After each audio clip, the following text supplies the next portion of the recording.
Наличие nimalarimiz bor. Xolodilnigimiz unaqa jam ko'p emas, chunki narsalarimiz, chunki endi ish boshladik. Kecha hayitdan keyin 1 kilogina go'shtli mantimiz qolgan.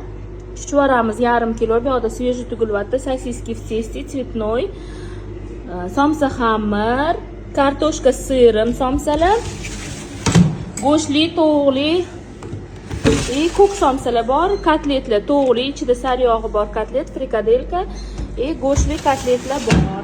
Endi shirinliklardan qaranglar. Kecha tayyorlagan mayizli, yong'oqli pirojniyam mana hozir selisi bor, bitta to'rtdan biri bor qolgani. Keyin Napoleon, svejinki, xrustященький o'rtasidagi mana ko'rishinglar mumkin zgushyonkalarini, tartaletkalarim bor, trayfellarim bor. Hayajonlanib ketyapman, vitrinning xolodilnikda sizlarga istoriya olib.